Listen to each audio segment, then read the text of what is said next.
So today, oh man, I love this illustration. This is one of my favorite ones of the year. And so now we're dropping down and we're also ascending into this bird's eye view of the collective conversation. Remember, everybody around the world is thinking about blossom and what it means to them. Every blossom is an act of becoming. But plants don't blossom on command. Each flower requires the right amount of sunlight, water, and nourishment across the cycle of the seasons. It's the same for creativity. Our next idea lies dormant while we fertilize our mind with attention, protection, and space to play, to work. And with that, we make meaning of our lives. Now getting into our speaker for today. And before I announce them to the stage, let me tell you a little bit about Alex. Alex is the executive director of Pacific Arts Movement, home of San Diego Asian Film Festival. You can make some noise for that right there. It's huge. And I should have waited before I said this part. Now it's 26th year as one of the largest showcases of Asian and Asian American cinema in North America. That's incredible. Congratulations on that. 26 years, almost 30 years. A Filipino American executive with nearly a decade of nonprofit and community leadership, Alex has advanced cultural equity with film, coalition building, and advocacy for the underrepresented communities. Under his leadership, PAC Arts continues to present hundreds of films annually, nurturing the next generation of filmmakers. Without further ado, please make some noise for our speaker today, Alex. Hello, everyone. Thank you so much for the invitation to speak. Like they said, my name is Alex Villafuerte, and I'm the Executive Director of Pacific Arts Movement, and we showcase this annual San Diego Asian Film Festival. Now, we're only 40 days away from the 26th annual San Diego Asian Film Festival, so my team is hard at work. We're chugging along to get to that finish line. Now, a show of hands, who here has been to the film festival? Good, good, good. For those who don't have your hands up, we can change that. I'm here to convince you. And I think we have some prizes towards the end of this to encourage that. So back to the topic. When we think of film, there is not a single person in this room who has not been inspired, moved to tears, laughter, or action through storytelling. And that is the transformative power of film. That's the transformative power of film. And just to prove that, I'm going to ask a question, and keep in mind that this is a safe space. Show of hands, who here has cried from a film? You can keep it up. Well, we're proud of you. This is a safe space. Men cry too. I ugly cry at so many films and shows all the time. Everything, Everywhere, All at Once destroyed me. When Evelyn realized how much love Wayman had for her. I mean, come on. And when Evelyn finally came to, fully accepted her daughter, I was broken inside. Snot running down, tears, everything. Hell, even Pokemon the movie made me cry. Pikachu crying over Ash's ultimate sacrifice? I mean, dead. I was dead. Film and storytelling are powerful, innovative tools, and the creatives behind them deserve to be celebrated, and their art deserves to be seen. Now, in just in San Diego alone, there are around 40 film festivals here in the region. Many of them, a lot of folks don't know about. We have the San Diego Latino Film Festival, Film Out, San Diego Arab Film Festival, the Filipino Film Festival, Jewish, Black, Coronado Film Festival, the list goes on. Now, almost all of these film festivals are run by volunteers. Volunteers who are doing the equity work, I know it's a scary word, who are single-handedly in diversifying what San Diegos get to watch and enjoy. You may ask yourself, what does that equity work look like? Well, it's bringing back the human connection to film. Teams are working year-round to curate a festival, and they go through hundreds of hours of films to decide what audiences should see. For us, we consider almost 1,000 films a year through submissions and searching for what's out there. And we bring that down to 150 films, around 150 films from over 30 countries and over 30 languages. So it's not an easy task. We are basically algorithms before algorithms were algorithms. But to call us algorithms would be a huge slap in our face. Because here's the thing, algorithms were not designed to support you.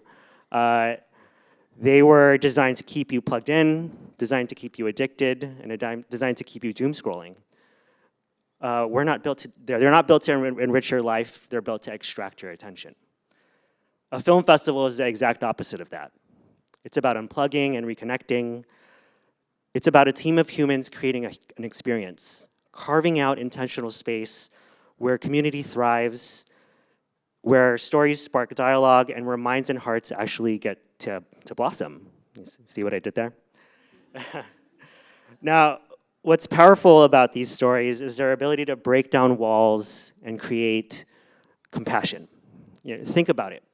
When a community outside of your own can make you laugh, can make you feel, and you can learn from them firsthand, you're more likely to feel empathy and less likely to hate. Which is why some are so keen to ban arts and culture and ban films and books.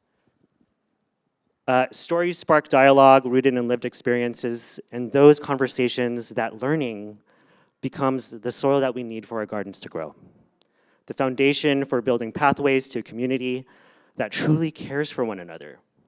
So I, like many, firmly believe that arts and culture has the ability to transform and save lives. As we relate to the stories that we see on the big screen, I do myself, think back to my own stories, my own family. I'm a proud first-generation Filipino-American, as Ramel said. My dad's family, who were actually politically active in the Philippines, moved to Oahu shortly after President Marcos declared martial law.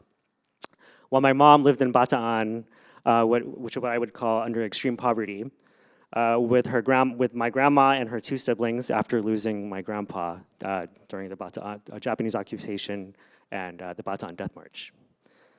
She recounted that there were many times that they would have to share just one bowl of rice and some, fish tails that the neighbors would give them for dinner. Eventually, my mom got engaged to a U.S. naval officer stationed in the Philippines, and she too eventually made her way to Oahu under a fiancé visa. When it was then that this naval officer let her know that she was going to be one of these dumb white sailors that were going to send a bunch of money back home to the Philippines, but that he was going to take care of her as long as she forgot about her family. Well, if you know anything about Filipinos and you know anything about my mom, you know she don't play like that. She called off the engagement. She sent a telegram back home to her mom, letting her know that she was headed back home and that the engagement was off. She had 2 weeks before she had to fly back, so she stayed with a friend, and to cheer her up, her friend took her out to the discotheque because it is the 70s. And that's where she met my dad. Yeah. At the discotheque, of course.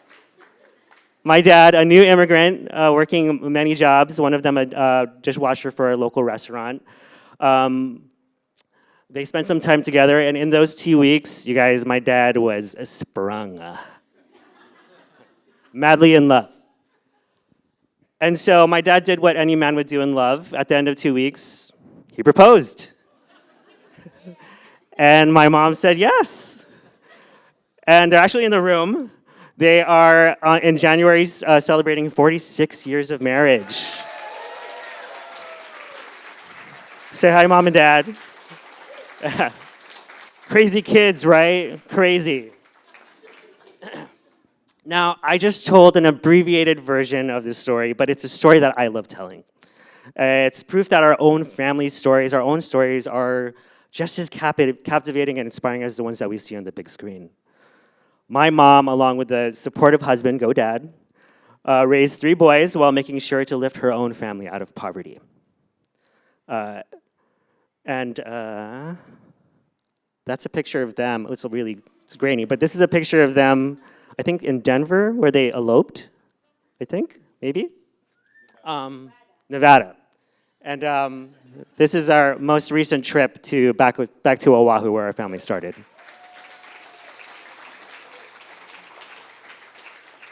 Sorry, Mom and Dad, they had no idea that I was going to tell this story.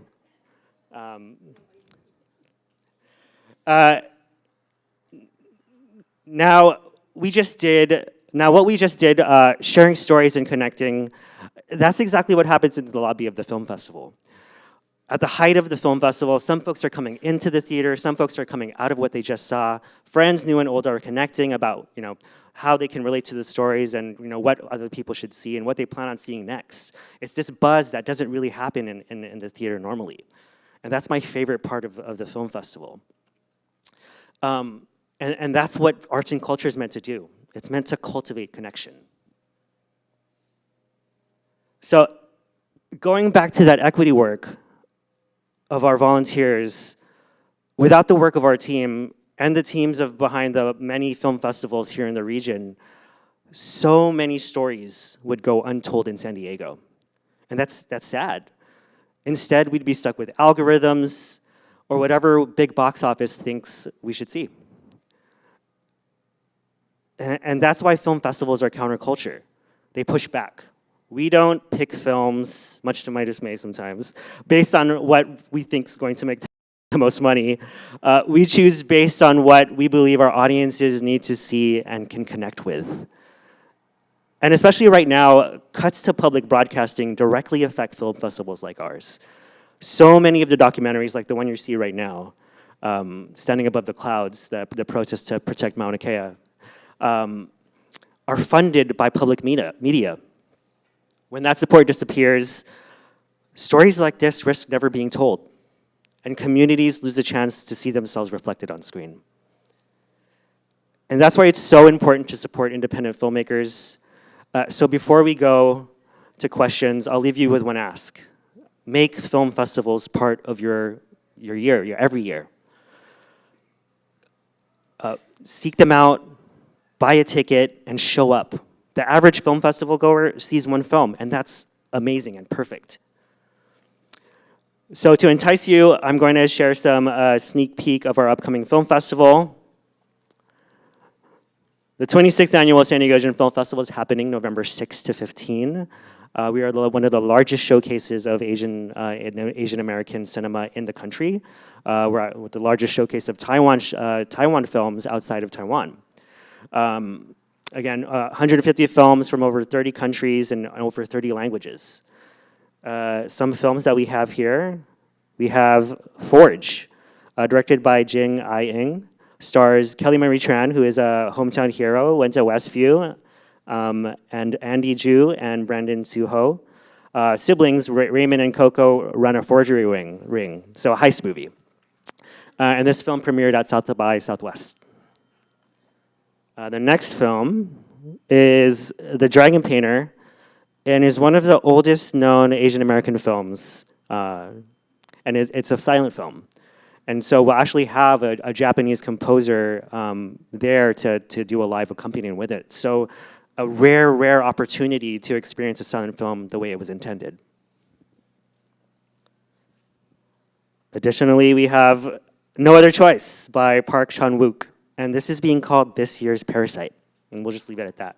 It'd be very hard to get tickets for this. Left-Handed Girl is Taiwan's official Oscar submission. A single mother and her 2 daughters relocate to Taipei to open a night market stall, each navigating the challenges of adapting to their new environment while striving to maintain a family unity. And last thing, one of the programs that I'm most proud about is our Real Voices program, where for 21 years now, we have taken youth from throughout the county, and during the summer, we've taught them the art of documentary filmmaking. They learn everything from lighting, editing, camera equipment, and they make their own documentaries, short film documentaries, and it world premieres at the film festival. 12 stories, And these young humans have some amazing stories to tell. And what's great, for 21 years now we've been doing this, many of the folks that have gone through the program attribute this program as their launch pad into their actual career. We have some folks who are working on some amazing projects in the industry. We love building the capacity of filmmakers because we want to make sure that we invest in our future storytellers. We also have dozens and dozens of short films, which is truly a film festival experience in and of itself. Many of them are free and no cost to you to see. We just want to make sure that these stories are told. So those are just a few. Our full lineup will be announced October 9th at sdaff.org. That's SDAFF.org. So again, thank you so much for allowing us to talk about arts and culture and about the important transformative power of film. I really hope to see you at the film festival, and if it's not ours, I hope you enjoy one of the many film festivals here in San Diego. Please make some noise for Alex again. Thank you. Thank you so much.